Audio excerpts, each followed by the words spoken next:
ফারাজ তুমি খাইছো? মানে আম পড়ে আছে এই যে আরেকটা।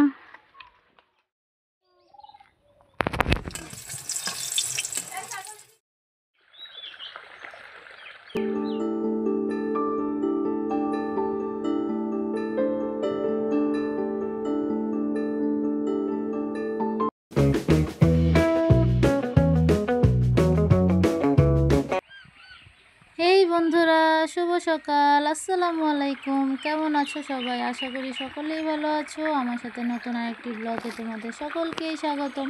তো কে কোথা থেকে তোমরা ভিডিওটি দেখছো অবশ্যই কমেন্টে জানিও।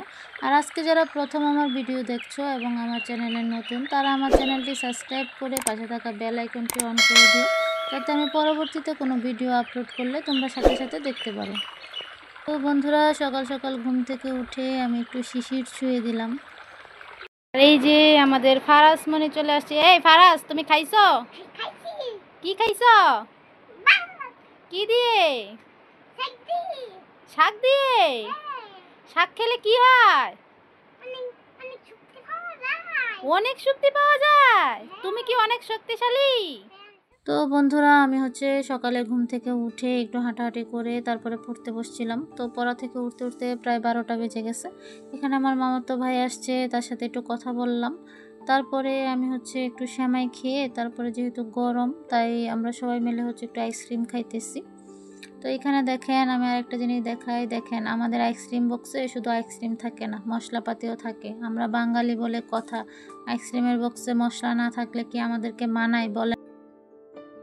তো বন্ধুরা, তোমাদের সাথে সুন্দর আরেকটা জিনিস শেয়ার করি। সেটা যে পাটা আর শিল, আমরা পাটা আর শিল বলি। তোমরা কি বলো অবশ্যই কমেন্টে জানিও। তো এখনও গ্রামের দিকে পাটায় এরকম মশলা বেটে রান্না করা হয়।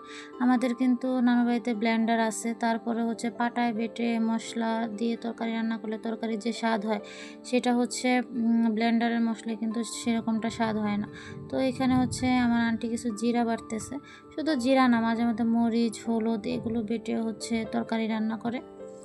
আর এদিকে নানু তরকারি বেছে দিচ্ছে। আমার মামি আর নানু মিলে তরকারি বাছতেছে। আর এই যে এই মুরগিগুলো এখানে কি খাইতেছে আমি আসলে জানি না। এখানে কিন্তু কিছুই নাই, একদম পরিষ্কার। তারপরেও যে ওরা কি টুকরা টুকরি করতেছে ওরাই জানে।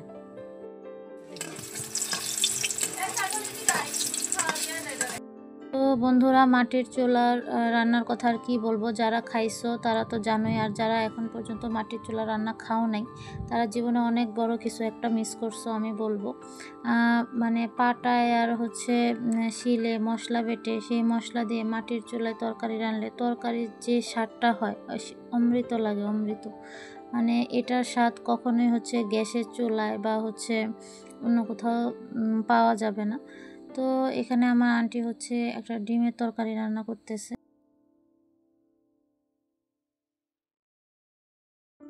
তো বন্ধুরা, তোমরা হয়তো আমার বয়স শুনে বুঝতে পারতেছো যে আমার গলাটা একটু বসে গেছে, বয়স দিতে কষ্ট হচ্ছে। আসলে এতদিন ঢাকা থাকার পরে হঠাৎ করে গ্রামে আসছি, তো তাই ওয়েদারটা স্যুট করতেছে না। তো এই দেখো, আন্টির ডিম রান্না প্রায় হয়ে গেছে। আর এদিকে আমার মামি ছোট মাছের একটা তরকারি মাখিয়ে রান্না করবে, তো সেটারই প্রস্তুতি নিচ্ছে। আর আমি এদিকে এই যে এই বনফুলটা আমার মামাতো ভাই জানি কোত্থেকে নিয়ে আসছিল, এখানে পড়েছিল। আমি এটা সাইডে ধরে একটু ভিডিও করছিলাম, তো এটা দেখে মামি হাসতেছিল। তো মামিকে বলতেছিলাম আমি বাসায় এরকম ফুল দিয়ে সুন্দর করে ভিডিও করতাম, এখানে তো ফুল নাই। তো এই তো মামি তরকারিটা বসায় দিছে মাটির চুলায়। তো এদিকে আবার আমার নানু আমাকে পাঠাইছে করলা গাছে করলা আছে কিনা তোলার মতো দেখার জন্যে।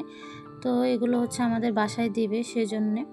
তো এখানে এসে দেখলাম গাছের নিচে অনেকগুলো আম পড়ে আছে ছোট ছোট।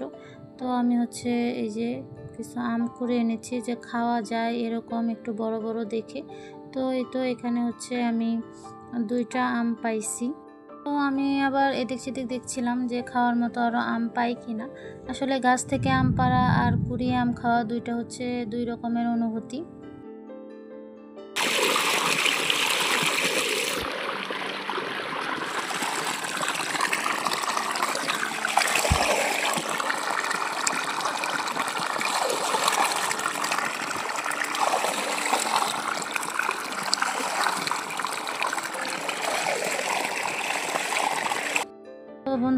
হচ্ছে আমটা ভালো করে ধুয়ে কেটে খেয়ে নিছি। আর এখানে এই যে আমের যে ভিতরে শাম থাকে সেটা দিয়ে আমার নামটা লিখছি। এটা কিন্তু পরবর্তীতে পার্পেল কালার হয়ে যাবে, আমি তোমাদের অন্য একটা ভিডিওতে দেখাবো না। তো বন্ধুরা দেখো, এটা হচ্ছে একটা সজনে গাছ। এই সজনে গাছটা অনেক বড়, আমার অনেক পুরনো একটা সজনে গাছ। তো এখান থেকে হচ্ছে সজনে পাড়া হচ্ছে, এগুলো হচ্ছে আমাদের বাসায় দিবে। আর সজনের কিন্তু বন্ধুরা অনেক উপকারিতা আছে। সজনে থেকে সজনের যে পাতাটা হয় সেটা কিন্তু খুব উপকারী, বিশেষ করে ওই যে যাদের ডায়াবেটিস তাদের জন্য হচ্ছে সজনে পাতা মানে মারাত্মক উপকারী। যাদের ডায়াবেটিস তারা যদি প্রতিদিন সকাল বিকাল সজনে পাতার চা বা সজনে পাতার হচ্ছে যে ছোট ছোট গোল গোল করে যে বড়ি বানায় সেটা যদি খেতে পারে তাহলে হচ্ছে অনেক উপকার পাওয়া যায়। আর এই বড়িটা বানায় হচ্ছে সজনে পাতা শুকিয়ে তারপরে গুঁড়া করে তারপরে একটু পানি দিয়ে ভিজিয়ে ছোট ছোট করে বড়ির মতো বানিয়ে রোদে কয়েকদিন শুকালেই বড়ির মতো হয়ে যায়। তারপর সেটা প্রতিদিন হচ্ছে সকাল বিকাল চিবিয়ে খাইলে অনেক উপকার পাওয়া যায়। আর শুধু ডায়াবেটিস যাদের আছে তাদের না, আমাদের সবারই মানে হচ্ছে আমাদের স্কিনের জন্য এই সজনে পাতা কিন্তু খুবই উপকারী।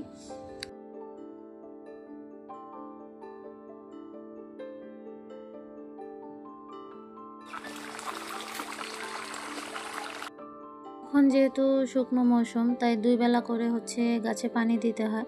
তাই যে ড্রেন দিয়ে যে ধান খেতে পানি যাচ্ছে সেখান থেকে পানি নিয়ে হচ্ছে আমার বোন আর আন্টি এখানে যত গাছ আছে সব হচ্ছে ভিজিয়ে দিচ্ছে। আর এই যে দেখো বন্ধুরা, এই গাছে হচ্ছে প্রথম শশা এসেছে, একদম কচি শশা। আর এই কচি শশাগুলো খেতে কিন্তু দারুণ হয়। আর এখানে এই যে সবগুলো গাছ হচ্ছে আমার আন্টি পানি দিয়ে ভিজিয়ে দিছে।